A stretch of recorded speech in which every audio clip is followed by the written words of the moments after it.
প্রযোজনা প্রতিষ্ঠান real energy বিষয়টি নিশ্চিত করেছে, তবে নতুন সিনেমার নাম বা গল্পের বিষয়ে এখনো কিছু জানানো হয়নি। শিগগিরই আনুষ্ঠানিক ঘোষণা আসবে বলে জানিয়েছে প্রতিষ্ঠানটি। পরিচালক হৃদয় বলেছেন, আজ আনুষ্ঠানিকভাবে শাকিব খানকে চূড়ান্ত করা হয়েছে। আমরা আবারও তাকে সম্পূর্ণ নতুনভাবে দর্শকদের সামনে উপস্থাপন করতে চাই।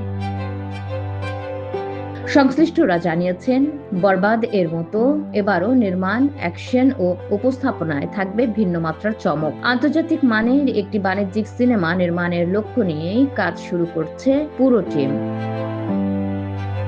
জানা গেছে, সিনেমাটি 2027 সালের ঈদ উল ফিতরকে সামনে রেখে নির্মাণের পরিকল্পনা করা হচ্ছে, যদিও মুক্তির তারিখ এখনো আনুষ্ঠানিকভাবে ঘোষণা করা হয়নি।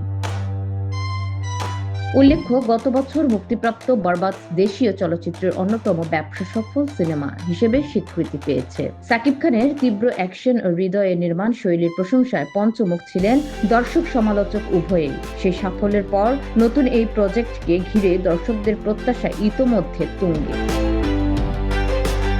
এটিভি ইউএসএ বিনোদন ডেস্ক। এটিভি ইউএসএ, বিশ্বজুড়ে বাঙালিয়ানা।